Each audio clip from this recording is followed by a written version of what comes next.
Good morning from Raleigh, North Carolina. I am here at Costco. About to buy a couple things, and it reminded me of something. Um, this Costco membership is, well, actually, I guess it is kind of my first or second one, but I just wanted to bring up that once again I was, in a group of missionaries at a house in Berkeley, California. And we had people who would shop for us to get, to get things, and to cook. And we had this one lady. Actually, most of the house was Japanese. And we had this one Japanese missionary who would oftentimes get me because, I guess I was the biggest person in the house.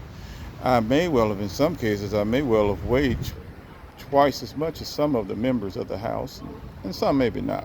Can't remember if I was the tallest, but I was definitely the biggest. So anyway, so they would get me, and I probably was the tallest.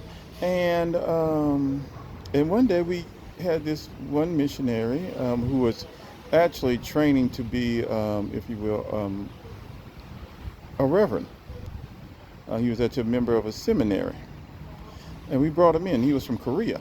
Now, a lot of times people make the mistake of thinking that just because someone looks alike, one culture looks alike, you know, someone from Japan and Korea, they look alike, they must be alike. Well, that's not necessarily the case. A lot of cultural borrowing going on, but there's a lot of differences. And understand, be careful of stereotypes. But I will tell you, as a person who has lived with a number of Koreans and has been to Korea, that they can be very playful. And so you are noticing that I'm showing you, one of these flatbed carts, in this cart here, in the buggy. Well, this guy who was about 41 at the time, so he's probably about 61 now. He stood on top of it, and I guess he must have been a truck driver one time, and he had broken English. Hated my English, but he basically said something to the level of Tino, because D's and T's are ambiguous in Korea. Tino.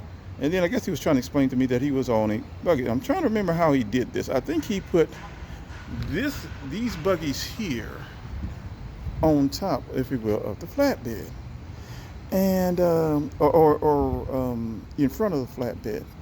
And then he went toot toot toot vroom vroom vroom toot toot toot vroom vroom vroom toot toot toot vroom vroom vroom. Well, the lady who was Japanese, it was a complete shock to her. Now I'm going to change up the name because I don't want to be getting anybody in trouble. But basically she said, "Mr. Kim, you are like child." Toot toot. He didn't understand. He was too busy tooting and vroom vroom vrooming. And by that time then he started playing around in the whatchamacallit, and she was like, "Mr. Kim, don't touch anything."